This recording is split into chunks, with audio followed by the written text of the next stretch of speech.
বুঝলা, আমি ছোটবেলা জেনারেল নলেজের বইতে পড়েছি বা বিভিন্ন লোকের মুখেও শুনেছি যে অনেকেই বলে হিন্দি রাষ্ট্রভাষা, আবার কোথাও কোথাও শুনছি হিন্দি রাষ্ট্রভাষা নয়।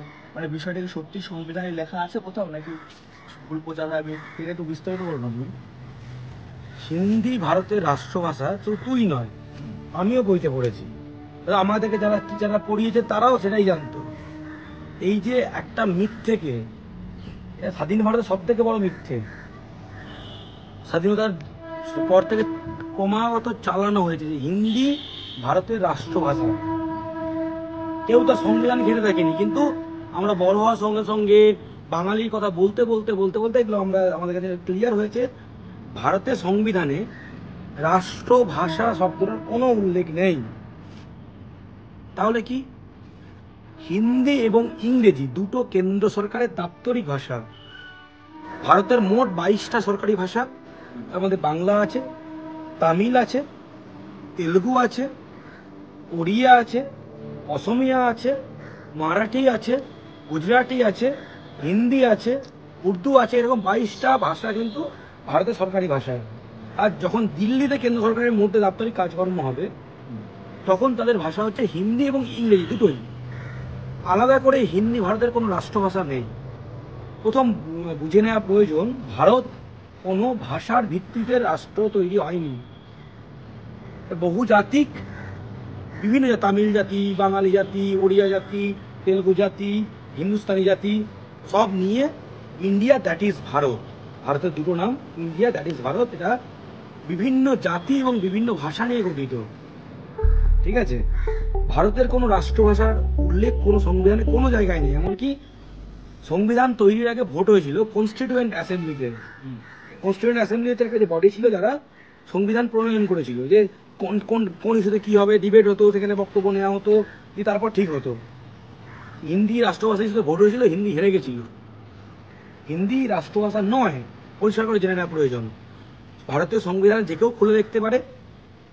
343 343 আর্টিকেল, এখান থেকে 351, এই কটা হচ্ছে ভাষার দ্বারা। 343 থেকে 351 তুইও পড়তে পারিস গুগলে সার্চ করে। আজকাল সকলের ফোনে ইন্টারনেট আছে, আজ তো কেউ কাউকে মানে গাধা বানাতে পারবে না।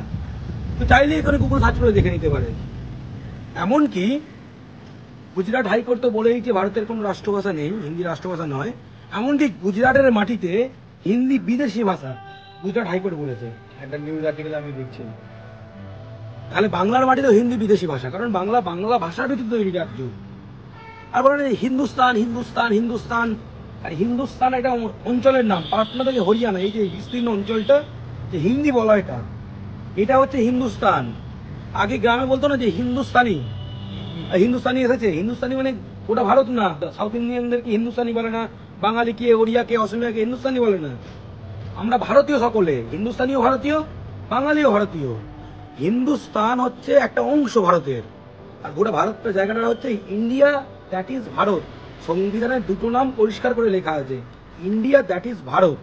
হিন্দুস্তান ভারতের একটা অংশ, হিন্দুস্তান একটা অংশ, বাংলা একটা অংশ, দক্ষিণ ভারতের একটা অংশ, ওড়িশা একটা অংশ, পাঞ্জাব, মহারাষ্ট্র একটা অংশ। এইগুলো যেমন তেমনি, বোঝা গেল? তেমনি এই যে স্বাধীন ভারতের সব থেকে বড় মিথ যে হিন্দি ভারতের রাষ্ট্রভাষা, এটা অত্যন্ত মিথ্যা কথা। রাষ্ট্রে তো রাষ্ট্রভাষা আছে, এখানে থাকলে এমন কি সমস্যা হতো?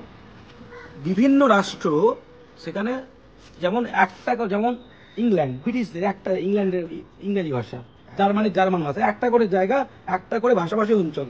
আর ভারতটা কি বহু জাতি, একটা ভারত, এটা বড় মালা, বিভিন্ন ফুল দিয়ে গাঁথা।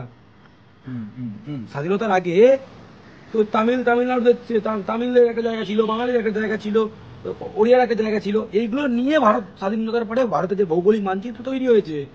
তো তাহলে ভারত তো আর হিন্দি স্বাধীন করেনি, বাঙালি রক্ত স্বাধীন হয়েছে, অনেকে রক্ত দিয়েছে। ভারত তো ভাষার ভিত্তিতে তৈরি হয়নি, ধর্মের ভিত্তিতেও হয়নি। ভারত একটি বহুজাতিক বহুভাষিক রাষ্ট্র, বুঝলি? তাই সংবিধানে কোথাও রাষ্ট্রভাষার উল্লেখ নেই, হিন্দুস্তান শব্দের সংবিধানের উল্লেখ নেই, ইন্ডিয়া, দ্যাট ইজ ভারত। এমনকি শ্রীরামকৃষ্ণ ঠাকুর বলতো যে বাঙালির ছেলে বীর হয়েছি, বলছো প্রমাণ করো, হিন্দুস্তানিকে কুস্তিতে হারাও, তোমাকে মিষ্টি খাওয়াবো। তাহলে কি, তাহলে বাঙালি আর হিন্দুস্তানি এক না? হিন্দুস্তানি ক্লাসিক্যাল সংস মানে হচ্ছে লখনৌ ঘরানার যে, এবং যে মধ্যপ্রদেশের লখনৌ যে ঘরানার যে ক্লাসিক্যাল সংস, হ্যাঁ, হিন্দুস্তানি ক্লাসিক্যাল সংস। ঠিক আছে? তাহলে ক্লিয়ার হলো যে হিন্দি ভারতের রাষ্ট্রভাষা নয়। এই যে রাষ্ট্রভাষা মনে করলে তাহলে বলতো তার হিন্দি জানা প্রয়োজন, কারণ রাষ্ট্রভাষা হিন্দি উপরে, এটা করে বাকি নিজের মাতৃভাষাকে ছোট মনে হয়। ভারতে কোনো রাষ্ট্রভাষা নেই, হিন্দি ভারতের রাষ্ট্রভাষা নয়। এবং হিন্দুস্তান বলে কোনো জায়গা ভারতের একটা অংশ, ভারতের নাম ইন্ডিয়া, দ্যাট ইজ ভারত। এবং ভারত একটি বহুজাতিক বহুভাষিক রাষ্ট্র।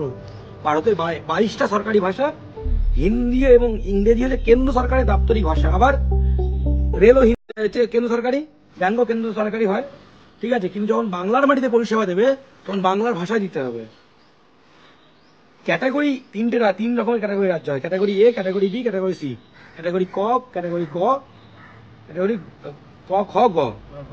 হ্যাঁ, যে হিন্দি পুরোপুরি সেটা ক, ক্যাটাগরি এ। আর কিছুটা হিন্দি জানে, ক্যাটাগরি বি। ক্যাটাগরি সি হচ্ছে আমরা, যেটা হচ্ছে সম্পূর্ণ অহিন্দি রাজ্য। এখানে বাংলা কেন্দ্র সরকারকে বাংলায় পরিষেবা দিতে হবে, তামিলনাড়ুতে তামিলে পরিষেবা দিতে হবে, মহারাষ্ট্রে মারাঠিতে পরিষেবা দিতে হবে, বিহার, ইউপি, মধ্যপ্রদেশ, দিল্লি, এগুলোতে কেন্দ্র সরকার তার কাজ হিন্দি এবং ইংরেজিতে করতে পারে। এইটা হচ্ছে ব্যাপারটা, বুঝা গেল? রাষ্ট্রভাষা বলে কিচ্ছু নেই, 22টা সরকারি ভাষা, বাংলা সরকারি ভাষা। তাই হিন্দিকে রাষ্ট্রভাষা না বলে গর্ব করে বলুন, আমি ভারতীয়, আমার মাতৃভাষা বাংলা, আমি বাঙালির হওয়ার গর্বে গর্বিত।